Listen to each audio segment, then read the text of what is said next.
Tonight on STN Channel 2 News, campus electricity will soon be hooked to backup generators as the microgrid project has begun.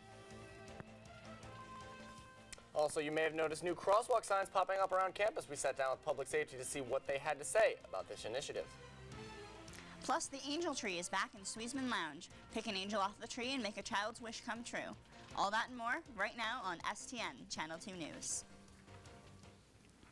Thank you for tuning into STN Channel 2 News. I'm Rachel Sisto. And I'm Scott Roberts. This fall, the university has begun a new microgrid project that will make sure all of the buildings on campus are connected to a generator, and STN went to find out more. During the Halloween blizzard of 2011, many residents were forced to leave their dorms because they lost power. In 2012, as a response to that storm, the state launched a grant program for the building of microgrids throughout Connecticut. But what is a microgrid? A microgrid, by its definition, is your ability to operate electrically off of the public electrical grid. Because the main power supply to campus was shut off during the storm, students who lived in the upperclassmen apartments didn't have any backup power sources since they're not connected to the university's generators. Dupuis says at that point, students have no choice but to evacuate. It's a life safety issue, it's a code issue. We have emergency lights and fire alarm systems and exit signs that require power to operate properly, and they have battery backup units that only last 90 minutes. So if power is going to be out for more than 90 minutes, by law, we have to evacuate the building. We cannot let people be in a building without life safety systems that are fully functional. So with the grant, the university has begun work on a new microgrid, and they'll ensure that if there's another storm, they'll be able to keep the lights on. The new microgrid will connect the 7 village quads, Park River, Regents Park, Conover, and the operations building that houses facilities and public safety to the generators by East Hall, allowing every building on campus to stay online, even if the surrounding areas lose power. Facility says the work will continue as long as the weather holds out, and then construction will continue after the snow melts in the spring. The entire project is expected to be completed next summer. A number of new crosswalk signs have been put up around campus. The move by public safety comes in an effort to slow drivers down, but also to make pedestrians more aware when crossing the street. And STN went out to get you the latest. The campus loop is never quiet. Pedestrians walking about while drivers pass on through, sometimes a little too fast. Public safety has installed a number of new crosswalk signs spread out throughout the campus roads to keep everyone safe when they walk in the white lines. Well, this has always been traditionally a pedestrian campus. While there are motor vehicles and the motor vehicle traffic does increase year to year, the pedestrian levels are increasing right along with them. Drivers can see these signs driving in both directions, as well as in some cases in the middle lane divider line. But some of these signs are distinctly different than others. Some people really don't understand what yield is. Everybody knows what stop means. So I think we're kind of deviating from the state statute to impose a higher standard, because you have to stop either way. You know, you yield to them means you allow them to pass. Stop means you stop your vehicle, allow them to pass. So it's really one and the same. Though Director Schmaltz and Sergeant Lovely both agree that drivers are not the only ones who need to stay cognizant, pedestrians must remain just as aware of their safety as well. Everybody has a personal responsibility to their own safety. They need to pay attention to where they're going and what's going on around them. They need to pay attention to what's going on in front, back, and side. And being an Institute of Higher Education, we're trying to educate the motorists and pedestrians that, you know, there is a danger here on campus that we have no control over. It's what you have control over, and you're looking for you to take self-responsibility. For more information, you can visit our website, stn2.tv. The Angel Tree event started this week in GSU. Students can pick an angel off the tree and get the specific gift that is written on the angel for a child in need. All gifts must be dropped off unwrapped at the Center for Community Service in GSU Room 209 by 4:30 p.m. on December 5th. If you have any questions, you can email the Center for Community Service at ccs@hartford.edu. The massive snowstorm, that dropped over 4 feet of snow this past week stranded a bus carrying the Niagara University's women's basketball team. The team was stuck for, get this, almost 30 hours before being rescued by state troopers. The team was traveling on the New York State Thruway after a loss against Pittsburgh when their bus got stranded about 40 minutes from campus. According to Coach Kendra Faustin, the students stayed in high spirit, rationed out their food and water, and even bonded with other motorists who sought shelter on their bus. I can't imagine 30 hours on a bus. No, that doesn't sound pleasant. Johnny, send over to Johnny Wade at the weather desk. Johnny, no snow for us, right? None so far. Because, this past week, the weather was freezing all over the country, leaving several states covered in snow. But what should we expect for Thanksgiving break coming up? We'll stick around and find out. Thanks, Johnny. The selection process for RAs is upon us. See how you can become a resident assistant. And a new organization on campus is inspiring many. See who they are and how you can become involved. Plus, the Psychology Honor Society, Psi Chi, hosted an event titled An Image of Hope. We have the details. Stay tuned to 2.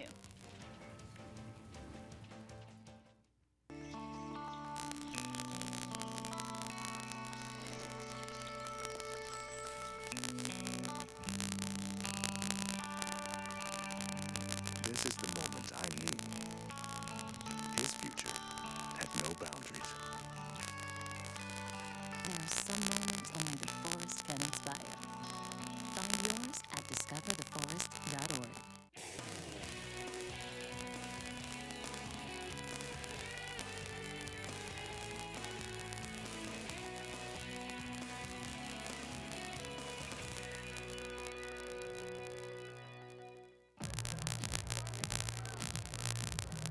If you drive buzzed, it could cost you around $10,000. You'll face major legal fees, major fines, and steep insurance penalties. You could lose everything. Buzzed, busted, and broke. Because buzz driving is drunk driving. And now, your STN2 weather forecast. Welcome back to the weather desk. I'm Johnny Wade. The weather this week has been cold, but there was still no snow. However, further up north in New York, they were hit by a lot of snow. So let's take a look at what happened there. So you see, from Friday to Tuesday, the Erie County was pounded by a lake effect snow, which accumulated to about 6 feet of snow. All this snow caused 100 miles of interstate to be closed and left numerous people stranded on the roads, like the people earlier. So far, there have been 8 casualties caused by the snow, the most recent being a 60-year-old man with a heart condition. The state is continuing to work hard to make sure everyone is safe. But for now, let's move on to the weather here in Connecticut. As you can see, today was a beautiful day. It was a gentle breeze. It was kind of chilly, but this is November, so at this point, what do you expect? And as you see, there's a bunch of people walking around in coats, already taking the time to just walk to class. So let's move on to our first map, which is the Friday night lows.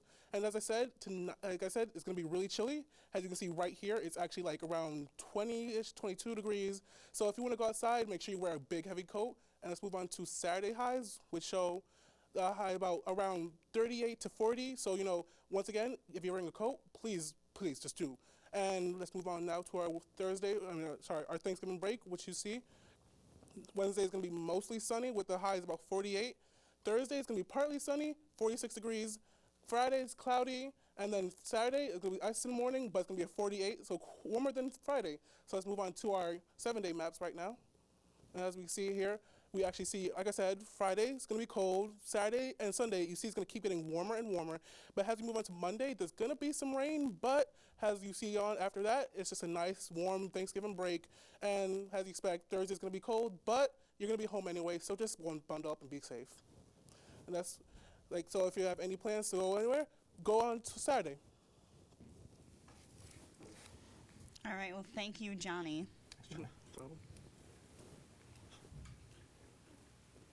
Residential assistants are a staple part of any on-campus college experience. Many students know who their RAs are, but not many know how they got the job. STN's Nick Woodfin went to find out.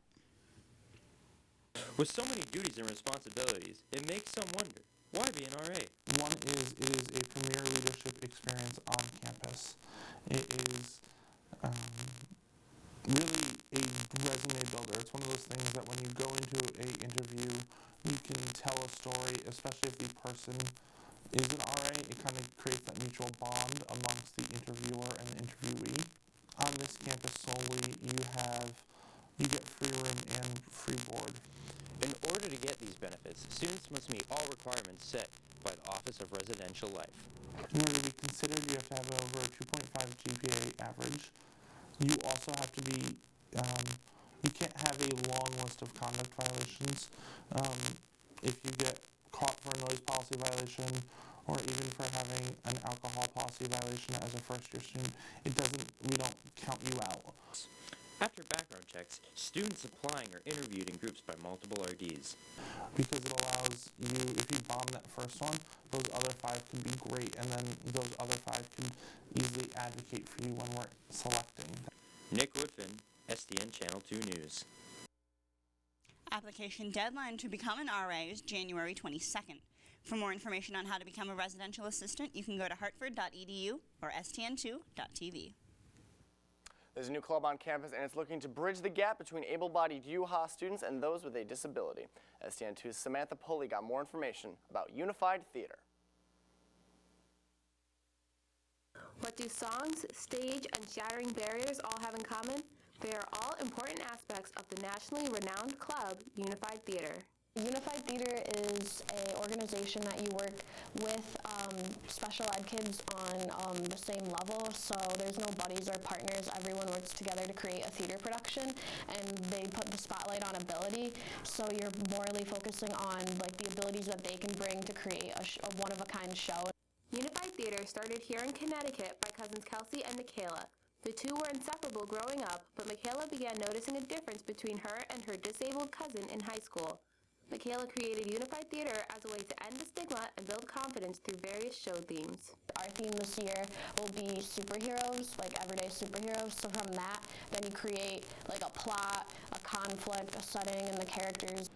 UHA students will be working side by side with those of the Farmington Valley Transition Academy. That's right across from Hawk Hall and Alumni Plaza. Participants will be working on a 1-to-1 ratio with one UHA student for every developmentally disabled young adult. Pretty much what we need is just like dedication and people who are willing to like help out and be like energetic and involved to help create a theater production. Samantha Pulley, STN Channel 2 News. If you're interested in joining Unified Theater or seeing their superhero production, you can contact Vice Presidents Heather Charletto or Heather Fontaine. Their contact information is provided on our website, stn2.tv. After the break, Ferguson, Missouri has declared a state of emergency in the wake of the grand jury decision on Michael Brown's killer. Plus, President Obama has announced his immigration plan, and we have the information. And Vikings running back Adrian Peterson has been suspended without pay for the remainder of the NFL season. Find out why right after this. Shelter Pets make super pets. Your new best friend will steal your heart, bring you happiness, and enrich your life for years to come. You can make a difference in the life of an animal. Adopt and bring home a shelter pet today. To find out more, visit theshelterpetproject.org. Every day across America, excess food is gathered by a network of good people at local food banks, giving hope to millions of children who struggle with hunger. They've earned their wings, and you can too. Together, we can solve child hunger. Support Feeding America and your local food bank at feedingamerica.org. So, I just moved in with this family, and it's embarrassing.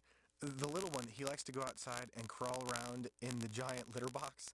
I don't know what he's doing. I mean, I was born and I knew how to use the litter box. Look at that. That's disgusting. Uh-oh, poop already. You're making me nervous. Oh, okay, I can't look at this anymore. I really hope he grows out of this, for his sake. You're watching STN Channel 2 News. Well, if you have an idea for a story you'd like us to investigate or an event you think we should cover, tell too. Send us an email to tips@stn2.tv, or you can submit a tip through text message at 860-631-STN2.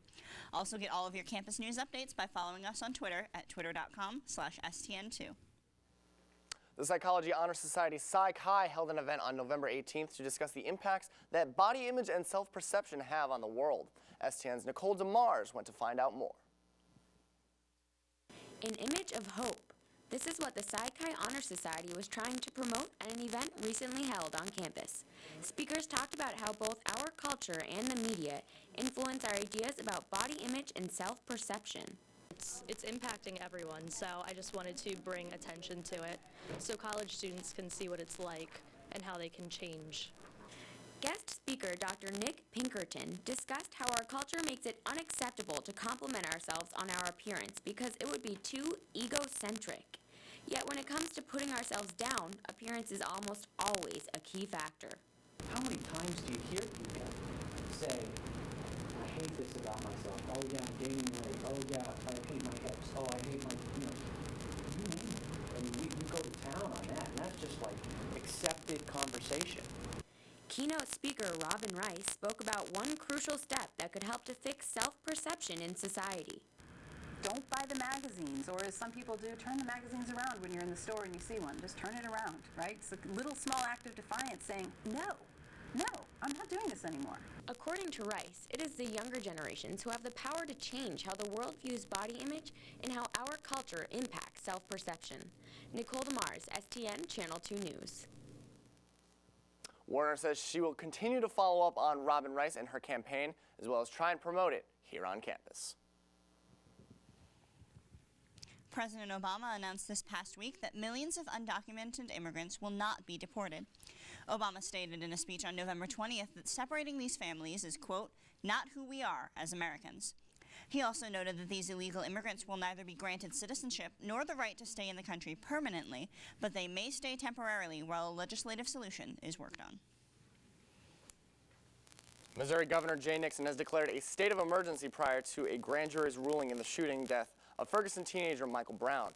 Brown was shot and killed by Ferguson police officer Darren Wilson back in August. Since the shooting, Ferguson residents have rioted and protested for almost 3 months against authorities. The state has called in the National Guard as a precaution should the violent protests resume when the jury's ruling is passed down as to whether or not to indict Officer Wilson.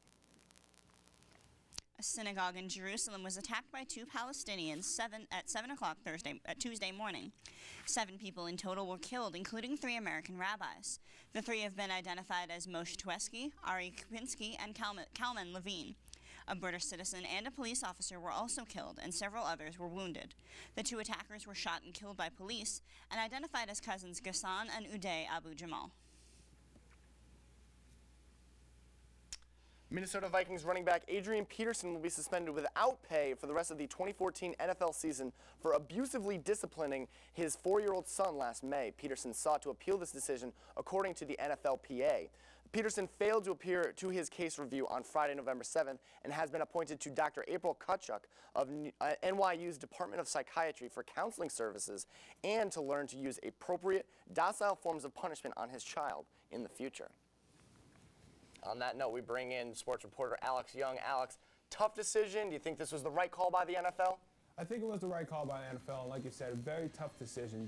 He's such a great athlete, but hopefully everything works out for both sides. Hello, everyone, and welcome to the Sports Desk. I'm Alex Young. Coming up, we got the highlights from both the men and women's basketball games this week, as well as an interesting story about all the changes that happened at the XL Center. So stay right here, because sports is next. In the small town of Elmira, New York, a boy was born into an all-American family. The odds of him achieving his dream in the fashion industry? 1 in 23 million. The odds of having a child diagnosed with autism? 1 in 88. I am Tommy Hilfiger, and my family is affected by autism. Learn more at autismspeaks.org/signs. So, I got this new family, and I don't know what it is about this one, but she can't seem to put down that toy. Oh, and she even talks to it. Who's she talking to? Her mom? She talks to her mom a lot. Runner on first base. Now the big guy comes after that, hitting .342 with 92 RBIs and 38 homers.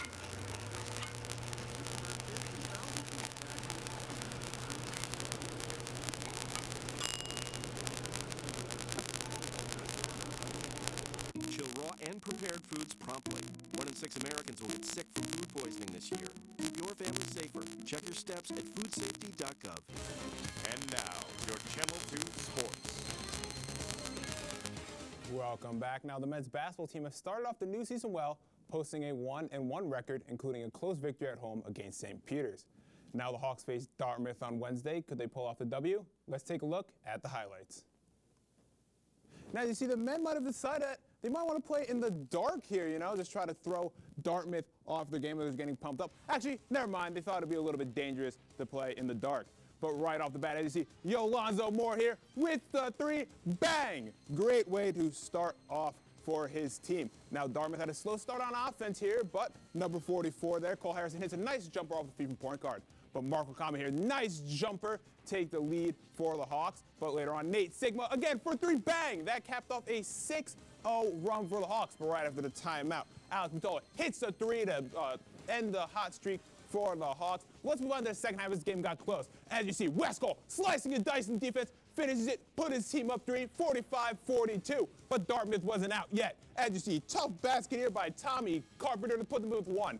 But it was a little too late as Marco Kama here hits the free throw after the intentional foul by Dartmouth. But as you see, buzzer beater chance, hits it, but it was a little bit too late as the Hawks get a good win at home, 53-48 to stay undefeated.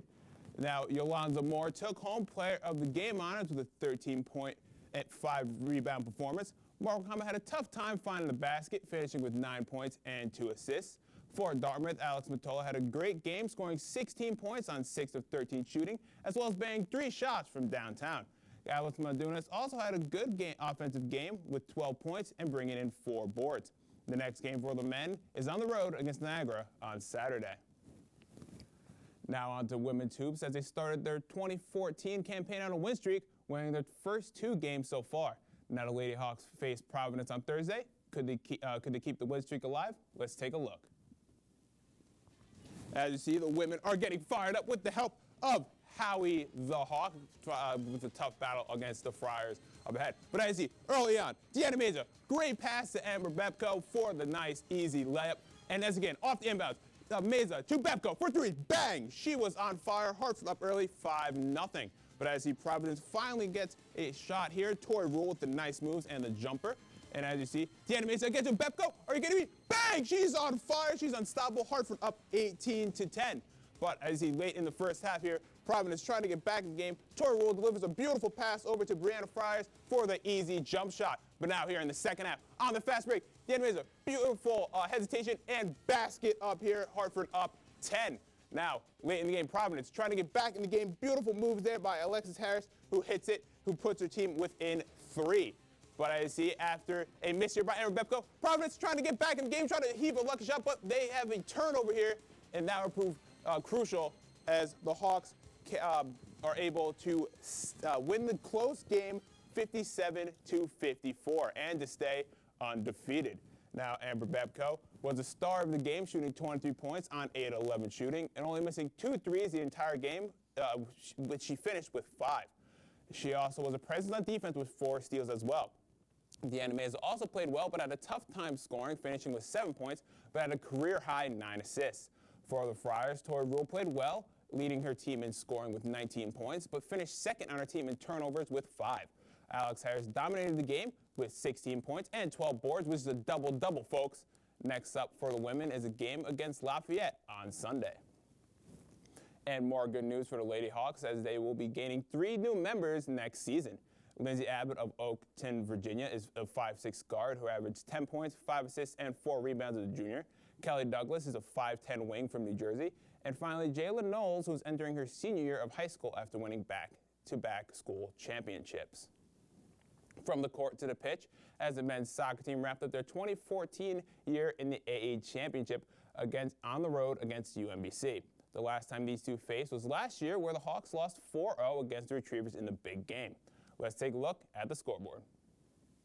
The Hawks unfortunately fall again to the Retrievers 2-1 as UMBC goes on to become the 2014 America East champions. Jeff Tryon finished the game with the lone goal, his 4th of the season. Goalkeeper Dave McKinnon gave up 2 goals and a 5-save effort. For UMBC, Omar Ballo had 1 shot with his lone shot on goal to put away his 3rd of the season. Greg Hawk also scored 1 goal with his 1 shot of the game. This is now the men's third loss in the championship game in the past 4 years. UMBC will now travel to Wake Forest to battle the Demon Deacons in the first round of the NCAA tournament. Switching from the pitch to the V-ball court, as the volleyball team, who are looking to finish with their best record in the past 5 seasons, played conference foe UMass Lowell on Saturday. Let's go to the board. As you see, the Lady Hawks come out with the win, 3-1. Sarah Nellisol finished her all-conference first-team year with 15 kills and 22 digs. Jackie Chamuri had a stellar game, finishing with 44 assists and 13 digs. For the Riverhawks, Masha Lyasukova had 19 kills and 9 digs. Anissa Smith finished the game with 2 blocks and 15 digs. The women finished with a 17 and 13 record, which is the best in recent memory. Moving on to a little off-campus news, as the XL Center has been making a lot of changes to help improve the venue for the fan experience. Sports Director Brendan Madonia has more. If you've been to the XL Center in Hartford recently, you might just know some changes done over the summer. The 40-year-old building got a facelift on the interior to renovate the facility and to enhance the fan experience. So we went through the process kind of last winter, early spring, of kind of picking out certain areas that we knew we wanted to fix, improve, or add.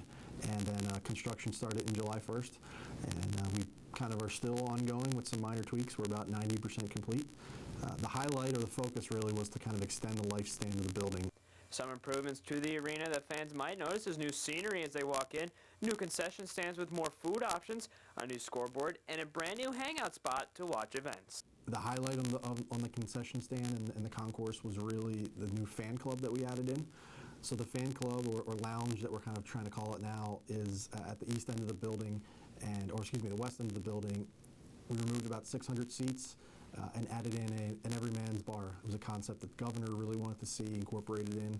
It sits in the bowl area itself.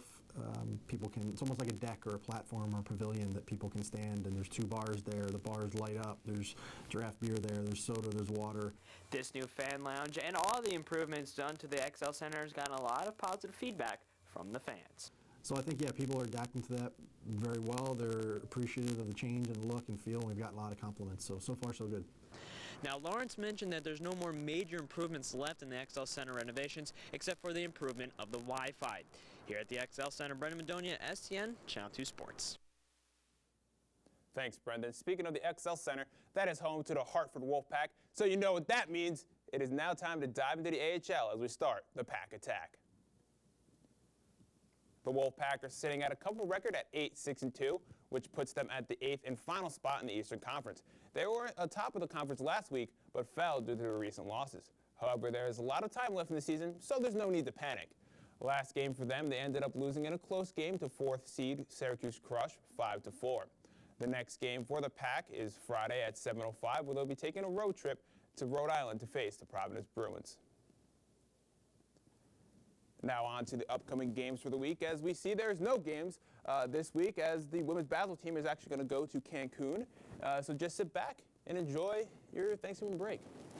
Yeah, I'd like to go to Cancun. Can we arrange that? I know General Manager Andrew Menino is back there. Andrew, can we arrange that, please? That'd be pretty nice. By the way, correction, the men's basketball team is undefeated at home. They are 2-1 overall. And actually, something else, too. UMBC, they were in the playoffs against Wake Forest, as you mentioned.